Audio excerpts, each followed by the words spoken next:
पिंडिक का जो मतलब होता है पिंडिक, आपने सुना होगा पिंडदान या पिंड छूटना, या ये तो इससे हमारा पिंड छूट गया अच्छा हुआ। पुराने समय में जो पिंड है, पिंड को बोलते हैं खाने को अगर इकट्ठा करके और उसका एक गोला सा बना दिया जाए या इकट्ठा किया जाए तो उसको पिंड बोलते हैं। यहाँ जो पिंडिक है शब्द, पिंडिक का मतलब है जो भिक्का में जो खाना मिलता है उसको पिंडिक बोलते हैं। और ए नाथ यानी जिसका कोई नाथ ना हो, जिसका कोई स्वामी ना हो, जिसका कोई वारिद पेरेंट ना हो, पिता ना हो, गार्जियन ना हो, वालिद ना हो जिसके, उसको बोलते हैं ए नाथ, यानी इसका कोई स्वामी नहीं है, इसका कोई ऊपर सरप्रस्त नहीं है।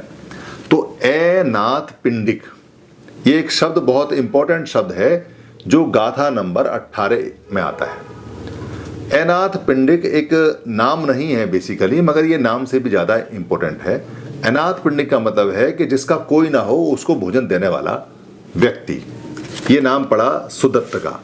सुदत्त एक बहुत ही इंपॉर्टेंट व्यक्ति रहे हैं पूरे साहित्य में, और वो बड़े धन कुबेर, बड़े श्रेष्ठी सेठी बुला करते थे बेसिकली पाली के अंदर। पाली के अंदर जो आज के सेठ हैं और जो सेठी हैं, वो सेठ जो शब्द है वो पाली का है। पाली में उस समय बहुत सारे सेठी थे, बाद में संस्कृत भाषा के अंदर इसको श्रेष्ठी बोला गया। तो ये जो सेठी है ये अनाथ पिंडक यानी जिनका नाम सुदत्त है, सुदत्त की बहुत ज़्यादा श्रद्धा हो गई भगवान बुद्ध में, और उन्होंने उनको जैतवाराम बुद्ध विहार यानी जो बिहार था वो उनको दान में दिया। एक लंबी कहानी है, जब सुदत्त की कहानी आएगी, अनाथ पिंडक की आएगी तो मैं पूरा विस्तार से बताऊंगा। यहाँ धम्मपद के अंदर उनकी एक पुत्री है, उस पुत्री का नाम है सुमना। सुमना जो उनकी बेटी है वो बहुत प्यारी है, बहुत अच्छी है, बड़ी संस्कार वाली है। कोई कमी तो उसके अंदर है नहीं क्योंकि धन धान्य बहुत है, मगर वो संस्कारी बहुत ज़्यादा है। और भगवान बुद्ध में जो विश्वास है और जो धम्म में उसका यकीन है और जो धम्म को वो मानती है और उसकी प्रैक्टिस करती है, वो अनाथ पिंडक से भी ज़्यादा करती है। यानी अनाथ पिंडक तो दोनों हाथों से खुल के सबको खाना खिलाते हैं, दान दे देते हैं, वो तो दान का पुण्य ज़्यादा लेते हैं।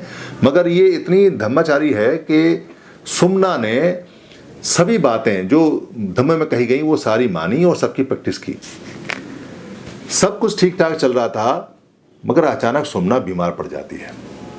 सुमना बीमार पड़ी तो अनाथ पिंडक की नींद उड़ जाती है, क्योंकि उसकी अकेली पुत्री है और पुत्री का उसको बहुत ज़्यादा मोह है।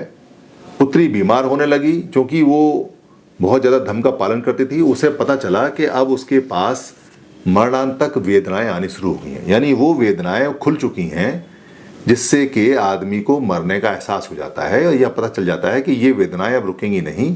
संवेदनाएं अब ये शरीर में आ चुकी हैं, ये बढ़ रही हैं और ये इस शरीर को अब समाप्त करेंगी, बंद करने वाली हैं शरीर को। जब ऐसा होने लगी तो उसने अनाथ पिंडक को यानी सुदत्त को बुलाया, और एक बहुत कमाल की बात वहाँ हुई कि उसने उसका हाथ पकड़ के कहा भैया। वो अपने पिता को भैया कह के संबोधित कर रही है, और उसने कहा भैया, और फिर उसको धम्म देशना दी, बहुत प्यार से बोली, और फिर उसने अपनी आंखें बंद कर ली। अनाथ पिंडक का जो दिल था वो बहुत रोया, मगर एक आश्चर्य भी साथ उसे हुआ कि इसने मुझे भैया कहा, देशना दी, ये क्या बात हुई? मरते मरते उसने मुझे भाई क्यों कहा, पिता क्यों नहीं कहा? इस प्रश्न को लेके वो भगवान बुद्ध या भगवा या भंगी, जो भी आप कहें, भगवान क्या कह सकते हैं, भगवान भगवा, बहुत सारे नाम उनके हैं, उनके पास वो गए। वहाँ जाके उन्होंने जो अपना प्रश्न था वो रखा और उनसे कहा कि उन्होंने ऐसा ऐसा, सुमना ने मुझको लास्ट के समय भाई कह के और ये बात कही। तब भगवान बुद्ध ने गाथा कही और उसमें बताया कि सुमना बहुत ज़्यादा धम्म में जा चुकी थी। उसके राग और द्वेष और मोह मूर्ता खत्म हो चुकी थी, क्षीण हो चुकी थी। पूरी तरह से तो खत्म नहीं हुई, क्षीण हो चुकी थी, और वो धम्म की प्रगति के सेकंड स्टेज पे थी, दूसरे लेवल पे थी, यानी कि वो सकदागामी थी। सकदागामी का मतलब ये है कि बस एक बार और वो बर्थ लेगी, या हो सकता है कि बर्थ ना भी ले और वो वहीं से वहीं हमेशा के लिए वो जीवन मुक्त हो जाए और सुखी हो जाए और वो दुखों में ना पड़े। जबकि अनाथ पिंडक जो थे वो सोतापन्न थे, वो एक पद नीचे थे। तो भगवान बुद्ध ने बताया, चूंकि उसके राग और द्वेष, उसकी मोह मूर्ता लगभग क्षीण हो चुकी थी, खत्म हो चुकी थी, इसलिए पिता वाला जो राग था, पिता वाला जो मोह था, पिता वाला जो प्यार था, वो क्षीण हो चुका था। और धम्म वाला जो प्यार था, क्योंकि धम्म में तो सभी भाई बहन होते हैं, धम्म वाला प्यार, धम्म वाला जो लगाव, ये धम्म वाली जो जानकारी थी, जो धम्म को वो देख रही थी और धम्म को जो समानता से जान रही थी, उस आधार पर उसने बोला, क्योंकि आप उसके धम्म भाई हैं, आप सोतापन्न थे, वो सगदागामी थी, और धम्म भाई सब बराबर होते हैं, इसलिए उसने आपको जाते हुए जो धम्म देशना दी, वो सगदागामी के नाते दी, एक पायदान ऊपर होने के नाते। और भाई इसने कहा क्योंकि आप भी उसी रास्ते पे आगे बढ़ गए हैं और उसके साथ ही आगे जाने आने वाले हैं। ये बात बहुत कमाल की है, क्योंकि एक रिश्ते में जब हम भाई बहन कहते हैं, क्योंकि बुद्ध जब बोधि प्राप्त करिए और बोधि प्राप्त करने के बाद में उन्होंने किसी भी साहित्य कहीं कोई ऐसा जिक्र नहीं आता कि कभी अपने पुराने रिलेशन में किसी को माता पिता या भाई भ्राता कुछ कहा। वो सब धम्म थे, धम्मिक लोग थे, धम्मिक भाई थे, चाहे छोटे हैं या बड़े हैं।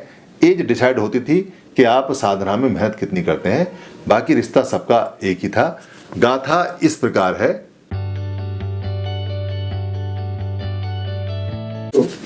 ये गाथा 17 नंबर की जो गाथा है उसके जस्ट बिल्कुल अपोजिट है, जैसा कि यमक वर्ग में होती है।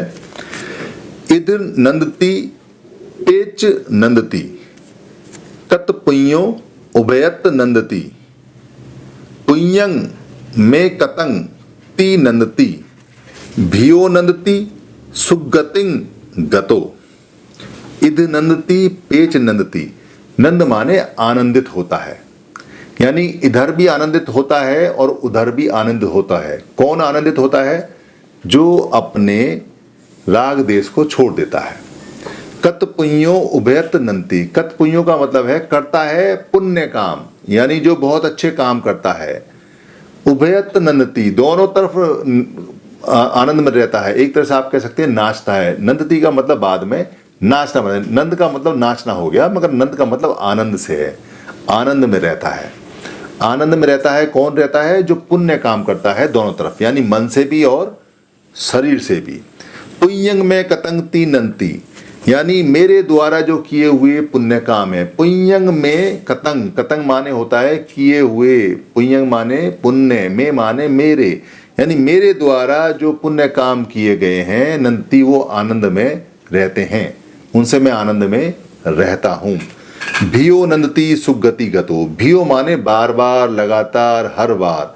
नंदती आनंद में रहता हूँ। सुगति माने सुगतिंग, सुगतिंग माने सु माने अच्छा, गतिंग माने गति। उसकी जो गति है अच्छे कामों की बहुत अच्छी होती है और उसकी लगातार गति बहुत बढ़िया जाती है और वो हमेशा अच्छा रहता है। ये है गाथा नंबर 18। धन्यवाद।